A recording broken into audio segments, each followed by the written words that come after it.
अब आती है आगे कमेटी, LM सिंघवी कमेटी, जो इन 1986 के अंदर राजीव गांधी गवर्नमेंट ने अपॉइंट की थी इस कमेटी को, LM सिंघवी कमेटी।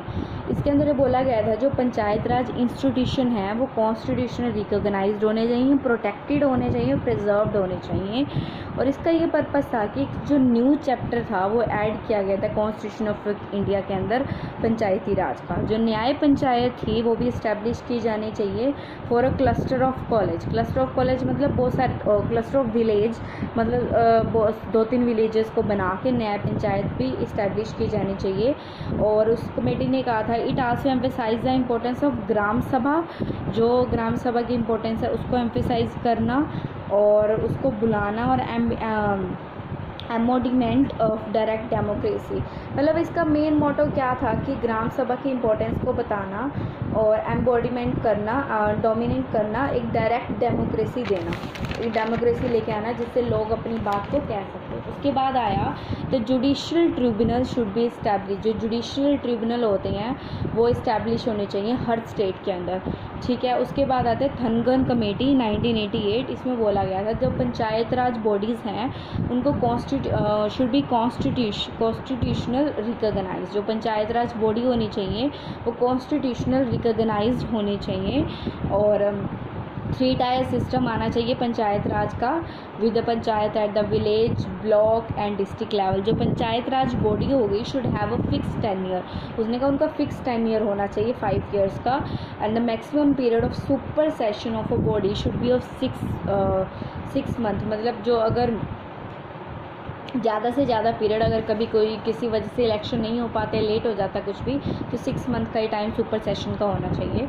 और state finance commission should be set up. एक स्टेट फाइनेंस कमीशन भी हर उसमें स्टेट के अंदर सेटअप होना चाहिए। उसके बाद आता है गढ़गिल कमेटी 1988। जो ये कमेटी है उसमें वो was asked to consider the question of how best Panchayati Raj institution could be made effective. जो ये कमेटी है उससे ये पूछा जाता है कि कैसे जो क्वेश्चंस होते हैं इनको कंसिडर करना है कि कैसे बेस्ट हो सकता है जो पंचायत राज इंस्टीट्यूशन है वो इफ़ेक्टिव कैसे बन सकते हैं। जो थनगन कमेटी थी 1998 की, उनकी रिकमेंडेशंस को लेके कुछ और रिकमेंडेशंस इसमें ऐड की गई थी। The member of the panchayat at all the 3 level should be directly elected. उनको डायरेक्टली इलेक्ट होना चाहिए, ठीक है। फिर उसके बाद रिजर्वेशन जो है SC ST और वुमेन की वो होनी चाहिए। Establishment of a state election commission for the conduction of election to the panchayat. एक स्टेट इलेक्शन कमीशन होना चाहिए स्टेट उनके लिए, पंचायत के इलेक्शंस के लिए।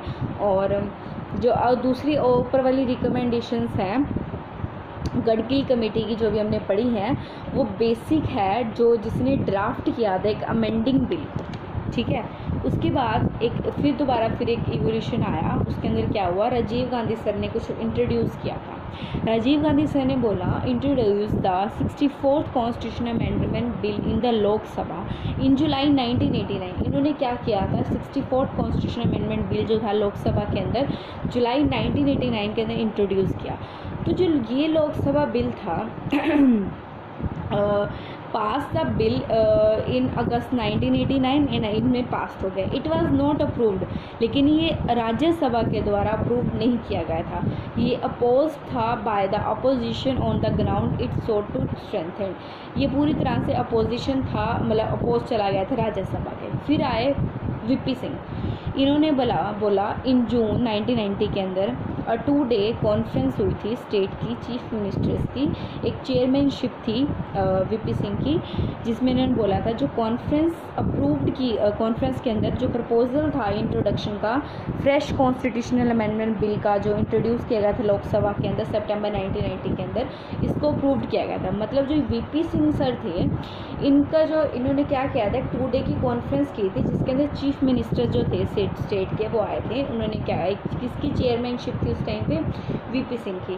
इन्होंने क्या बोला, जो कॉन्फ्रेंस अप्रूव्ड की गई थी, जो अप्रूव्ड किए गए थे प्रपोजल्स को, जो इंट्रोड्यूस किया गया था फ्रेश कॉन्स्टिट्यूशनल अमेंडमेंट बिल को लोकसभा के अंदर 1990 सितंबर 1990 के अंदर, जो इससे क्या हुआ, the fall of the government result in the lapse of the bill. इससे क्या हुआ, गवर्नमेंट थोड़ी गिर गई थी और इससे जो बिल में भी बहुत ज़्यादा मतलब चेंजेस लैप्सिंग हो गई थी, तो फिर इसलिए ये सब हुआ था वीपी सिंह के टाइम में, जिन्होंने एक कॉन्फ्रेंस की थी इसके अंदर फ्रेश कॉन्स्टिट्यूशनल बिल को इंट्रोड्यूस करने के रिगार्डिंग। फिर आई बात सर नरसिम्हा राव की, इन्होंने क्या कहा, it drastically modified the proposal in this regard to delete the controversial aspect and introduce. उन्होंने सारा कुछ मॉडिफाइड करा जो प्रपोजल से, डिलीट किए जो कॉन्ट्रोवर्शियल एस्पेक्ट, उन्होंने एक कॉन्स्टिट्यूशनल अमेंडमेंट बिल इंट्रोड्यूस किया लोकसभा के अंदर सितंबर 1991 के अंदर। जो ये बिल था finally emerged as a 73rd constitutional amendment. जो ये वाला बिल था फाइनली 73rd कॉन्स्टिट्यूशनल अमेंडमेंट 1992 में एमर्ज्ड किया गया और ये 24 अप्रैल 1993 के अंदर फोर्स में आया था। पहले राजीव गांधी सर ने इंट्रोड्यूस किया था 64th कॉन्स्टिट्यूशनल अमेंडमेंट के अंदर जुलाई 1990, फिर वीपी सिंह सर ने किया था जो सितंबर 1990 के अंदर, और उसके बाद में नरसिम्हा राव सर ने किया था, जो किया था 73rd जो फाइनली में ड्राफ्ट हुआ था, एमर्ज हुआ था 73rd constitutional amendment 1992 which came effect on 24 April 1993।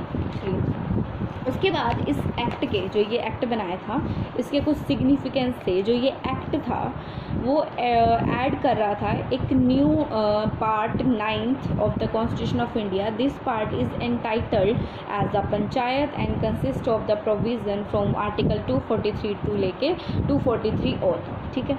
In addition the act has also edited new 11 schedule to the constitution. इसके एडिशन के बाद जो ये एक्ट है उसने और भी बहुत कुछ ऐड किया था 11 शेड्यूल के अंदर हमारे कॉन्स्टिट्यूशन में।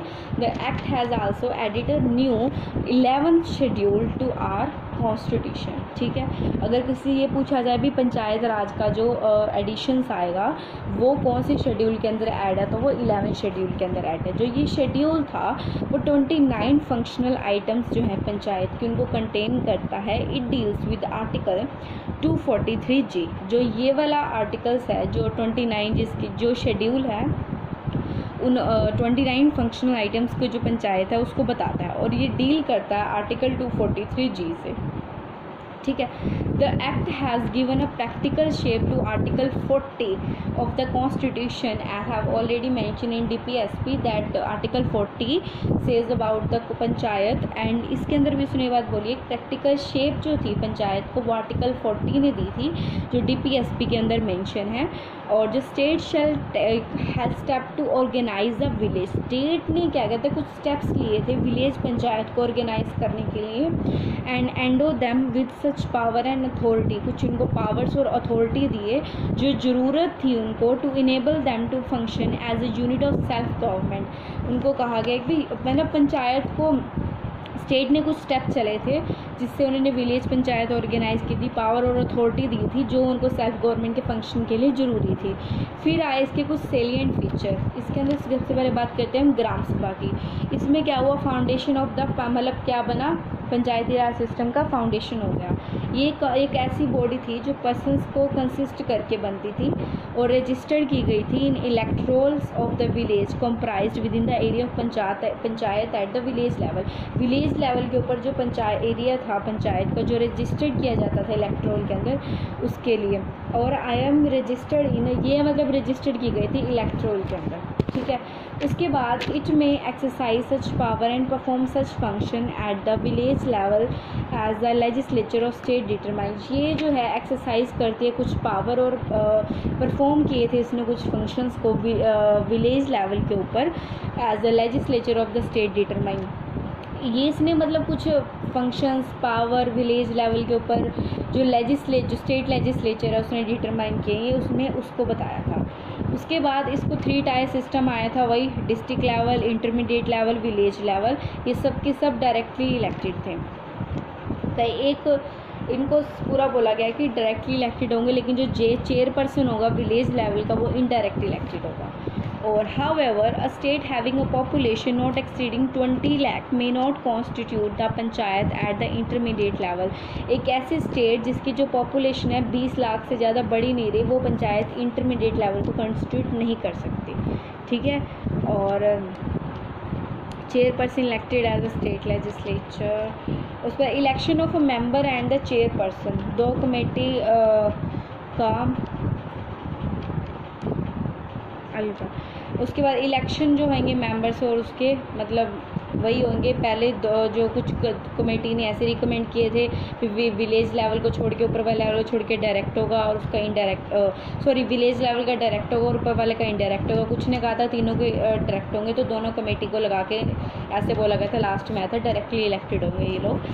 फिर रिजर्वेशन ऑफ सीट्स का आया सुप्रीम कोर्ट और SC और ST के लिए as per the population at each level and also for the chairperson के लिए भी हर पॉपुलेशन हर मेंबर्स के लेवल के लिए एज रिजर्वेशन प्रोवाइडेड है। वुमेन के लिए 1/3 प्रोवाइड है at each level and for chairperson. और लेजिस्लेचर ऑफ स्टेट अगर जो स्टेट लेजिस्लेचर है वो इनकी प्रोविजंस बना सकते हैं। उसके बाद ड्यूरेशन टेन्योर 5 ईयर का टेन्योर है हर लेवल का। और अगर डिज़ोल्व हो जाए किसी भी रीज़न से तो फिर एक फ्रेश इलेक्शन जो है 6 मंथ में से पहले मेरे से अगर 6 मंथ से पहले अगर 6 मंथ के अंदर हो जाएंगे।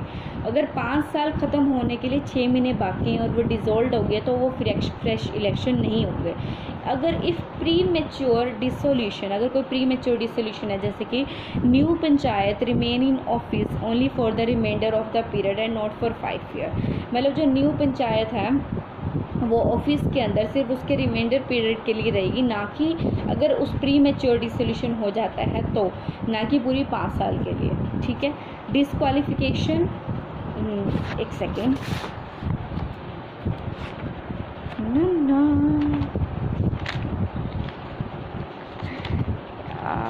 डिसक्वालिफिकेशन